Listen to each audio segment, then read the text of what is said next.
Hi, my name is Tracy Cornelius and I'd like to welcome you to Home Made, Grown and Sewn.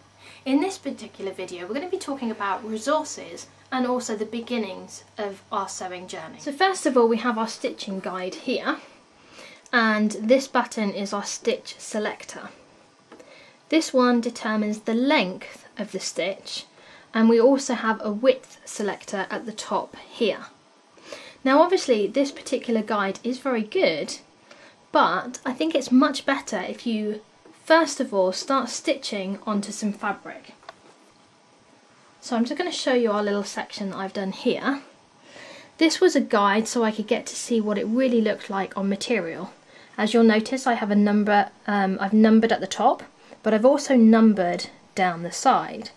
Now the reason I've numbered down the side as well is because this is in reference to the stitch length. So 1 obviously is referencing to 1 on the machine, and that way I can really get to see what all the different stitches are like, and also what the different stitch lengths are like as well. We also have a little section here which is for stretch stitches. So I've just again used the same thread and gone along on a scrap piece of fabric here. Now when it comes to sewing there are going to be so many different things to learn, so I highly recommend getting a book. Now being a paper crafter for many years, I'm kind of doing my book in a scrapbook style. But there, like I said, there are so many different resources for you to be able to find out information that I think it's really worthwhile writing down the ones that are going to be really useful to you. So for example, for my first page, I've put down some information with regards to how you buy fabric. It comes in different widths of different bolts. That's going to be very, very useful to know when you're trying to work out patterns and that type of thing. And I've also put down here information with regards to back quarters and items such as that, because I'm really quite interested in learning how to do quilting. So within my book, I'm going to be adhering my little stitch patterns in, and then that gives me a reference. The other thing is, you're often going to come across patterns or pieces of inspiration that you're going to want to record.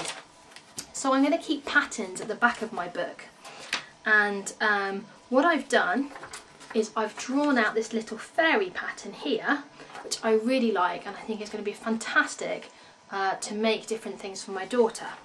And it's going to go into my book, so I'm just going to pop it in here for a second. But what I've done is I've used photo corners. The reason for using photo corners is then I can pop it into my book, but I can also take it back out again so I can copy the pattern really easily. You might also want to write down different websites that you've come across for resources, or books that you've particularly liked that you may have got from the library.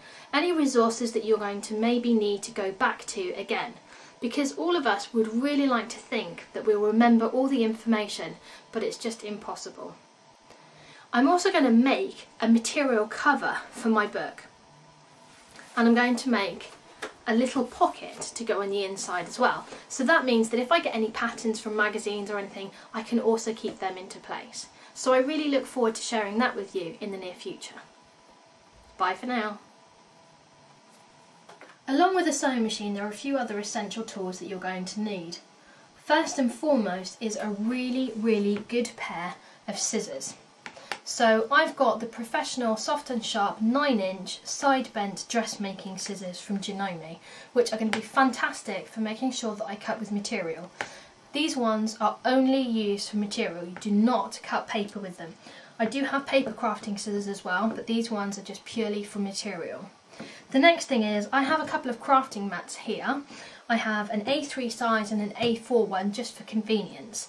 These ones are my crafting mats, but they have inches on one side and then they have centimetres on the other.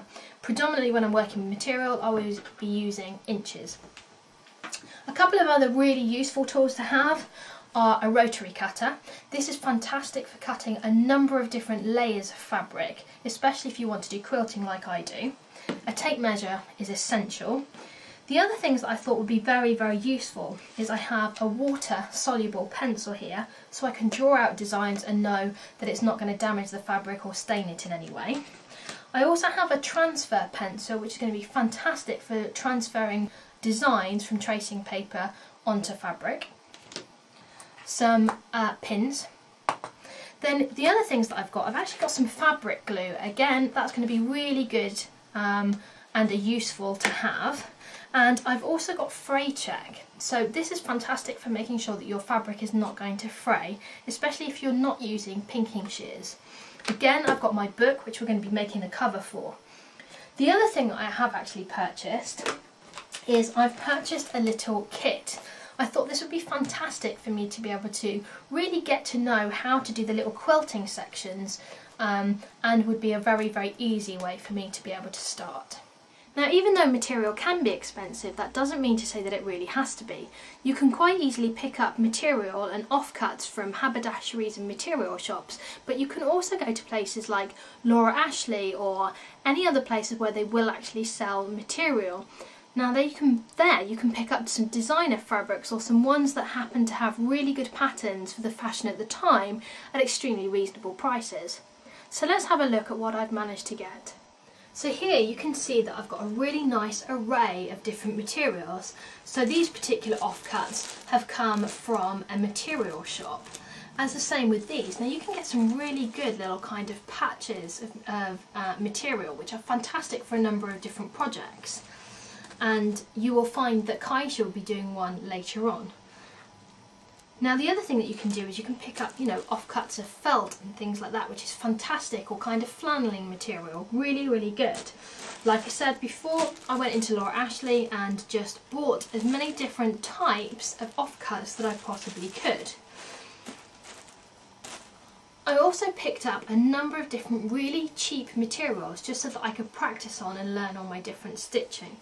Now these are going to be really good later on for also being able to use for quilting and different patchwork projects that I want to do. So as you can see, I picked up a really good array of different types of material with different thicknesses, and I also picked up a number of different colours. I'm really looking forward to being able to play with some of them and just find out what I can do, whether it be making certain cushion covers or pin cushions or certain little tiny presents for people, and also of course to make my book cover. So thanks very much for watching me today, and I really look forward to sharing with you again in the future. Bye for now.